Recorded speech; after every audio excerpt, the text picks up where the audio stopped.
today I'm going to be taking you inside the divorce settlement of RNAQ and his ex-wife Joana. I'm sure some of you have heard of the divorce. As to what brought the divorce about, many of us are not sure. Some are saying it's because of infidelity issues and things of that nature. You get it. So it was Joana who asked for the divorce.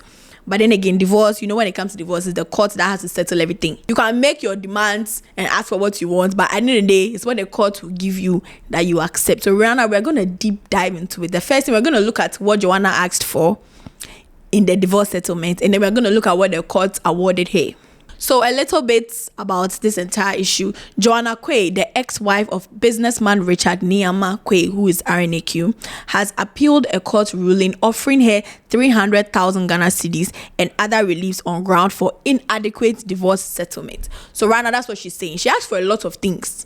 But the court is only willing to give her 300,000 Ghana cedis as like monetary settlement. So right now, she's appealing that decision. She said it's not enough. It's inadequate. For the number of years she has put into the marriage, the number of, hard labor she has put into this marriage, into the man. She has given him 3 children, 3 healthy children. You get it? 300,000 cedis is not enough monetarily. You get it? That's what she's saying. It's not enough for her.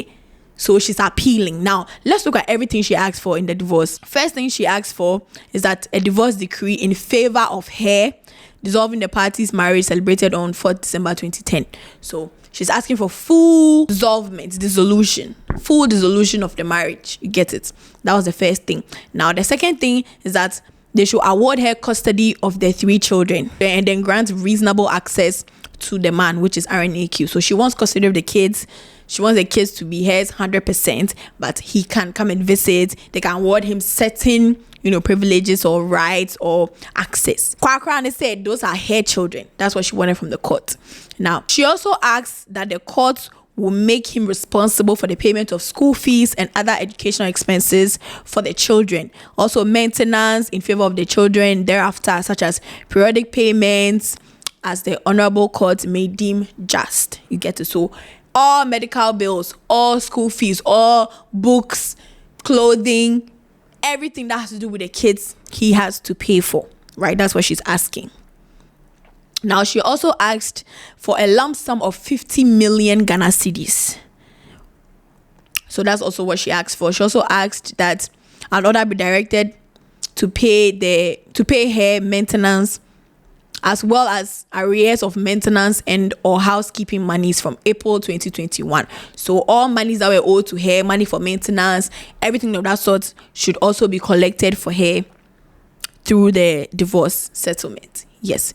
Also, some property that she asked for is a house at Dansoman, a house at East Legon, a Jaguar Prestige XF, and a Range Rover. Also, that RNAQ should cover all her lawyer fees.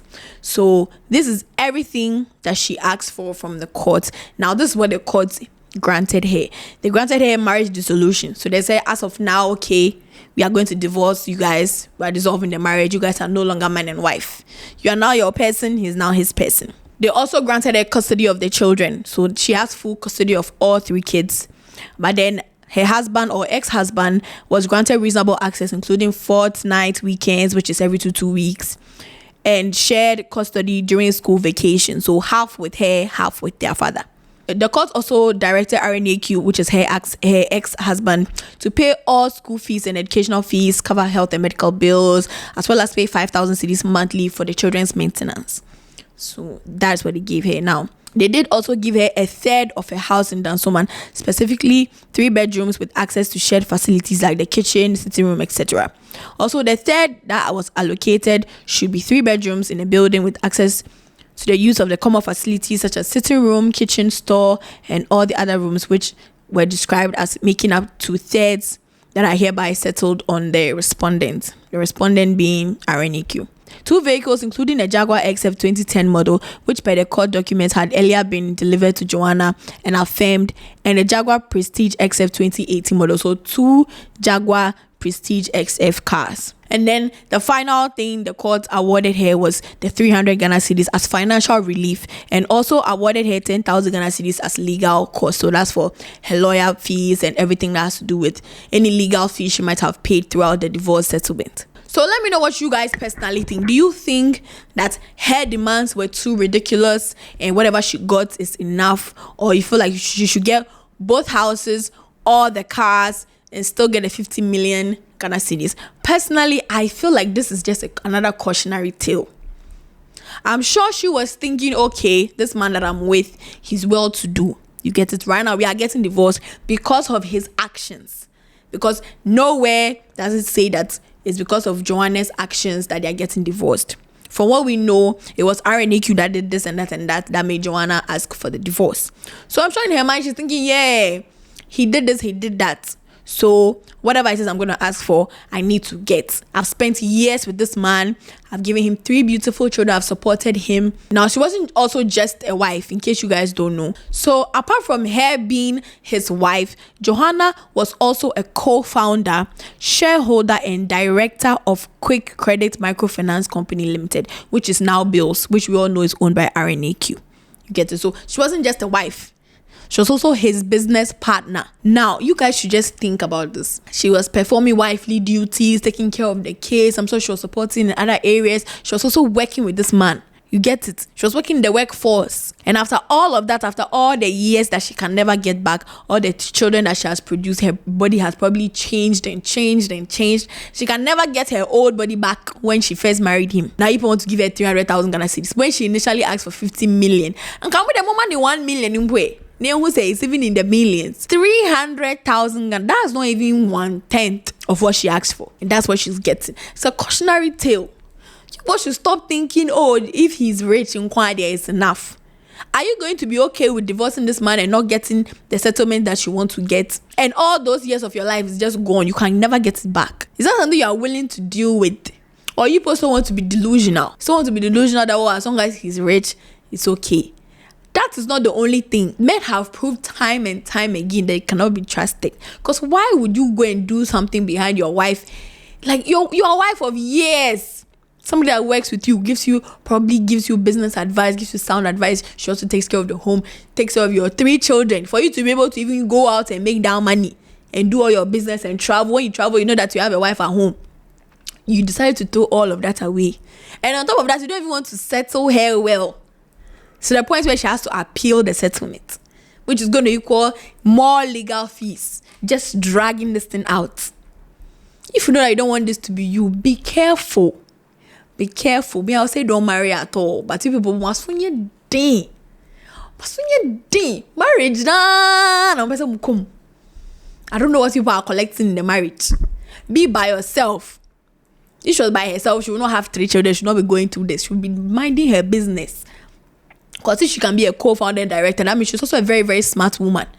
She could have made it on her own without all this extra heartache. Because mind you, this divorce thing might look like purely financial, but we are not even considering her mental state, her emotional state, what she's even going through all these things, how she's going to explain this to her children, their children's mental health. This man did not think of any of that before he decided to do what he wants to do. So we as women, I'm talking to the ladies, be careful who you marry. Be careful if you're even going to marry at all. You need to weigh out all the possible scenarios. If you find yourself in this kind of scenario, will you be okay? Because apparently it can happen at any time. He didn't leave here after the first child. He didn't leave after the second child. He after the 3rd child. I don't know their ages, but I'm sure they are grown. Now it's when you want to do divorce. I just feel like all of this it can just be avoided.